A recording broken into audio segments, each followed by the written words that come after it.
Assalamualaikum warahmatullahi wabarakatuh. Saya Dwiki Putra Nugraha, nomor absen 11, dan Ramadanto Ahmad Satrio, nomor absen 32, ingin mempresentasikan materi digital marketing. Apa itu strategi digital marketing? Strategi digital marketing adalah rencana atau tindakan untuk mencapai tujuan pemasaran yang ditetapkan. Sasaran ditentukan oleh apa tujuan bisnis kamu dan urutan prioritasnya. Setelah tujuan ini ditetapkan, kampanye pemasaran digital akan dikembangkan dan dijalankan untuk mencapainya. Strategi digital marketing berbeda dari kampanye pemasaran digital. Saat berbicara tentang strategi pemasaran digital, kita mengacu pada rencana induk atau cetak biru untuk mencapai tujuan jangka panjang atau makro. Kampanye di sisi lain adalah taktik khusus yang digunakan untuk mencapai tujuan mikro jangka pendek dalam strategi pemasaran digital. Mengapa strategi digital marketing penting? Pertama, memiliki strategi sama pentingnya dengan memiliki rencana untuk mencapai tujuan apapun.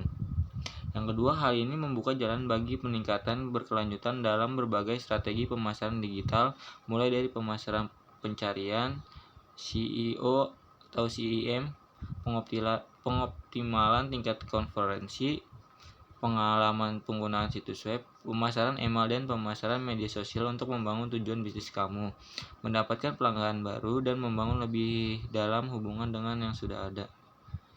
Bisnis kamu membutuhkan strategi pemasaran konten yang kompetitif dan berkelanjutan untuk menjangkau dan mengonferensi lebih banyak pengalaman melalui memanfaatkan kekuatan konten online sambil mengintegrasikan berbagai saluran pemasaran digital dengan media tradisional. Seiring bisnis terus mengadopsi transformasi digital dalam operasi inti mereka dan dalam saluran baru untuk menjangkau pelanggan, memiliki strategi pemasaran digital yang baik sangat penting untuk kesuksesan ini. Komponen utama dari digital marketing. Pertama, menentukan merek. Gunakan pedoman merek untuk mendefinisikan merek serta pertimbangkan unique selling point (USP) bisnis kamu. Kedua, mengembangkan persona pelanggan. Pahami informasi demografis seperti usia, jenis kelamin, lokasi, serta motivasi yang mendorong untuk produk dan layanan. Yang kedua, mendefinisikan SMART. SMART merupakan singkatan dari Specific, Measurable, Achievable, Relevant, Time-bound Goals. Sasaran SMART akan membantu kamu membuat target yang lebih baik untuk rencana tindakan pemasaran digital kamu. Yang ketiga, mengidentifikasi pasar sasaran. Gunakan alat penelitian pasar seperti Google Perencana Kata Kunci, Google Trends, dan wawasan pemirsa Facebook untuk melakukan penelitian pasar dan mengidentifikasi pasar sasaran potensial. Yang keempat, melakukan analisis kompetitif. Gunakan alat analisis web dan sosial seperti web serupa, Semrush, dan social backers untuk menganalisis pesaing bisnis kamu dan melakukan analisis SWOT. Yang kelima, mengelola dan mengalokasikan sumber daya dengan tepat. Sumber daya mencakup tenaga kerja, tim internal atau outsourcing, agen pemasaran eksternal, dan anggaran. Yang keenam, meninjau dan mengoptimalkan kinerja kampanye. Gunakan alat analisis pemasaran digital seperti Google Analytics untuk melacak, mengukur, dan melaporkan kinerja kampanye pemasaran digital kamu. 10 cara membangun strategi digital marketing yang efektif. Yang pertama, tentukan tujuan bisnis. Langkah pertama dalam membuat strategi pemasaran digital adalah menentukan tujuan bisnis kamu. Dengan kata lain, untuk menentukan apa yang ingin kamu capai dengan pemasaran digital. Setiap tujuan yang kamu tetapkan harus dapat diukur dan ditentukan dengan baik. Yang kedua, kumpulkan data tentang audiens kamu. Langkah kedua adalah mengidentifikasi audiens target kamu. Dengan kata lain, untuk menentukan secara rinci siapa yang ingin kamu targetkan dengan kampanye kamu. Yang ketiga, pahami kebutuhan pelanggan. Setelah kamu mengetahui profil pelanggan target kamu, langkah selanjutnya adalah menggunakan teknik yang berbeda dan mencoba memahami kebutuhan mereka dan bagaimana mereka mengungkapkannya saat mencari informasi menggunakan mesin pencari atau jejaring sosial.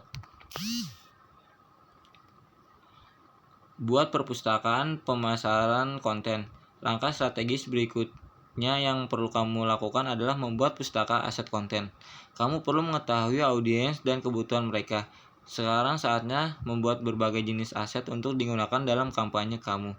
Aset digital dapat berupa posting blog, infografis, gambar, video, podcast, gambar sampul, logo, dan apapun yang dapat kamu terbitkan di situs web atau jejaring sosial kamu.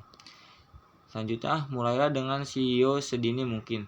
Keputusan strategis untuk dibuat yang dapat berdampak positif pada upaya pemasaran digital kamu adalah memulai dengan SEO sedini mungkin. SEO adalah salah satu strategi pemasaran digital yang paling efektif tetapi memiliki peringatan, butuh waktu untuk bekerja. Yang selanjutnya, evaluasi dan revisi strategi bisnis. Pemasaran digital adalah industri yang sangat dinamis. Aturan berubah sepanjang waktu dan sangat penting bagi kamu untuk mengevaluasi dan merevisi strategi pemasaran digital agar tetap terkini dan relevan.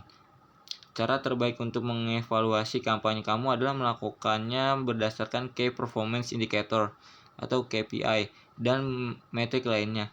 Metrik terpenting untuk semua jenis kampanye pemasaran digital adalah: pertama, jumlah kunjungan situs web, yang kedua biaya perkunjungan, yang ketiga biaya per konversi, yang keempat rasio klik tayang, kelima jumlah konversi, yang keenam jumlah konversi mikro, yang ketujuh waktu di situs, yang kedelapan rasio pentalan, yang kesembilan jumlah saham sosial, dan yang kesepuluh jumlah komentar.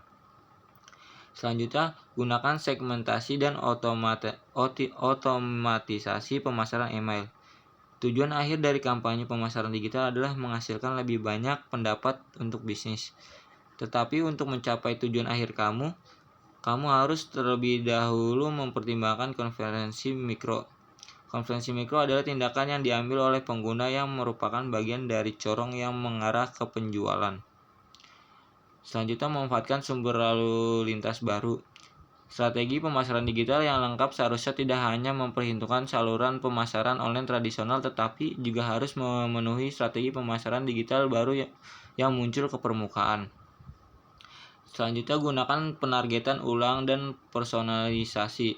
Sejauh ini, semua strategi di atas terkait dengan bagaimana kamu dapat menjangkau lebih banyak orang, tetapi sama pentingnya untuk menindaklanjuti pengguna yang sudah mengetahui merek kamu, tetapi belum menjadi pelanggan.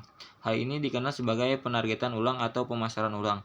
Dengan penargetan ulang, kamu dapat menampilkan iklan tertentu kepada pengguna yang mengunjungi situs web kamu atau halaman jejaring sosial, tetapi tidak berkonversi. Selanjutnya, bekerja pada pengoptimalan konversi. Apa itu pengoptimalan konversi? Secara sederhana, pengoptimalan konversi adalah proses yang harus diikuti untuk mengoptimalkan situs web kamu sehingga persentase pengunjung yang lebih tinggi akan melakukan tindakan yang diinginkan. Singkatnya, strategi digital marketing dapat melakukan banyak hal untuk bisnis kamu. Ada banyak saluran online untuk dipilih. Semuanya bervariasi dalam harga, potensi jangkauan, kegunaan, dan tujuan. Yang kamu butuhkan adalah kombinasi saluran yang solid yang paling sesuai dengan bisnis kamu. Terima kasih, sekian dari kami. Wassalamualaikum warahmatullahi wabarakatuh.